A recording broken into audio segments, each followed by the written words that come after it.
Évangile de Jésus-Christ selon saint Luc, chapitre 8, versets 19 à 21.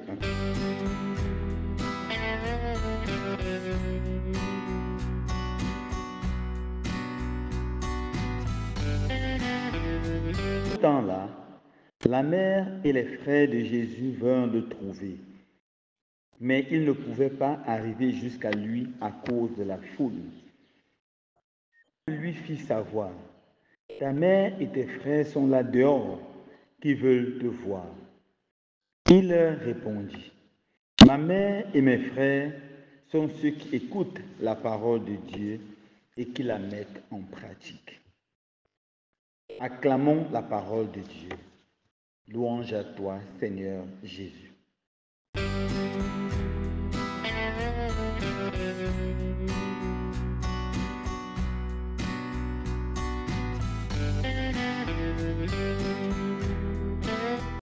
Frères et sœurs bien-aimés, dans l'évangile de ce jour, saint Luc nous présente Jésus qui est dans un certain endroit en train de prêcher. Une foule immense se presse à lui pour écouter la bonne parole qui sort de sa bouche, pour écouter la bonne parole de Dieu qui donne la vie, qui vivifie et qui sanctifie. Sa mère, la Vierge Marie, arrive avec ses frères, ses cousins bien entendu, ou les membres de sa famille. Le mot grec utilisé, c'est le mot adelpho, qui veut dire les frères de façon générale, ou les familiers. Ils arrivent et ils veulent voir Jésus. Il n'est pas moyen de s'approcher de Jésus, tellement la foule est grande. Jésus est informé et il dit ceci: ma mère et mes frères sont ceux qui écoutent la parole de Dieu et qui la mettent en pratique. Cette parole est souvent interprétée maladroitement par beaucoup de personnes, soit de mauvaise foi, soit très incompétentes sur le plan biblique et sur le plan théologique, pour dénigrer la Vierge Marie, pour dire que la Vierge Marie n'a pas de place dans la vie de Jésus. Jésus n'a pas besoin de sa mère. Elle est totalement inutile. Je dis bien, c'est une interprétation soit des personnes de mauvaise foi, soit des personnes qui ont une faible connaissance biblique et théologique. Comment devons-nous comprendre cette réponse de Jésus? Premièrement, Jésus ne renie pas le lien de sang, qui est important pour lui et qui doit être important pour nous. Dieu a voulu que chacun d'entre nous naisse dans une famille, que chacun d'entre nous ait des frères, des sœurs, des parents.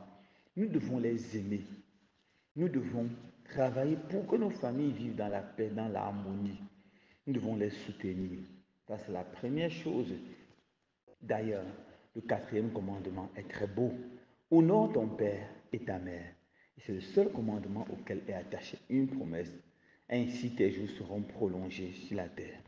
Et on voit dans plusieurs pages de l'évangile comment Jésus honore sa mère. On voit spécialement ça au noces de Cana, comment Jésus cède immédiatement devant la prière de la Vierge Marie et transforme l'eau en vin pour honorer sa maman. On voit encore Jésus sur la croix qui, avant de quitter ce monde, confie sa mère à l'apôtre qui l'aimait beaucoup, à Saint Jean. Il lui dit: fils, voici ta mère. Mère, voici ton fils. Afin que Saint Jean continue à veiller sur Marie, comme lui de son vivant veillait sur sa maman. Jésus a toujours aimé et respecté sa mère. Alors, ce que Jésus veut souligner aujourd'hui, c'est la valeur la plus grande dans le royaume des cieux. La valeur qui doit être plus grande même que nos liens de sang.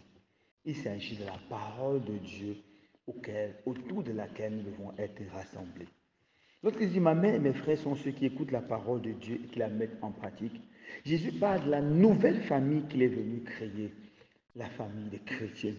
Cette famille ne sera pas une famille liée par les liens de sang, mais liée par l'écoute de la parole de Dieu et par l'effort quotidien à mettre cette parole en pratique. Voilà la nouvelle famille que Jésus est venu fonder. Et la première personne qui entre dans cette famille, c'est bien entendu la Vierge Marie.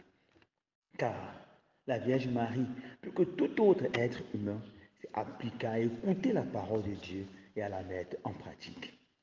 Rappelez-vous, lorsqu'elle avait tous ses projets avec son fiancé Joseph, lorsque le mariage était déjà planifié et programmé, La parole du Seigneur lui est adressée par la voix de l'ange. Tu concevras, tu enfanteras un fils. Et la Vierge Marie répond, fiat, que tout se passe pour moi selon ta parole. Elle accepte totalement la parole de Dieu, totalement le plan de Dieu. Elle me dit tellement cette parole dans son cœur que cette parole a pris chair dans son sein. Et cette parole, c'est de Jésus, le Verbe de Dieu. La Vierge Marie gardait cette parole dans son cœur, la méditait en silence, comme nous dit les Saintes Écritures. Et nous aussi, mes frères et sœurs bien-aimés, si nous voulons vraiment être les frères de Jésus, vraiment être ses sœurs, vraiment être les fils de son Père qui est aux cieux, nous devons prendre la bonne et la belle habitude d'écouter, de méditer quotidiennement la parole de Dieu. Nous devons tous avoir un livre, une Bible. Nous devons tous l'ouvrir chaque jour.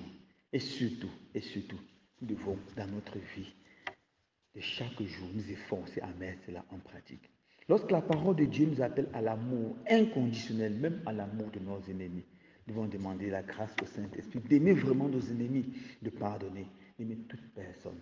Lorsque la parole de Dieu nous invite à créer une atmosphère de paix autour de nous, nous devons nous efforcer pour créer vraiment autour de nous cette atmosphère de paix.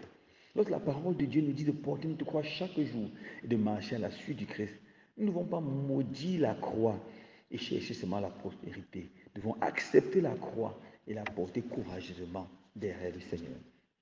Finalement, lorsque la parole de Dieu nous invite à la prière quotidienne, veiller et prier, nous devons apprendre à devenir des hommes et des femmes de prière, comme la Vierge Marie.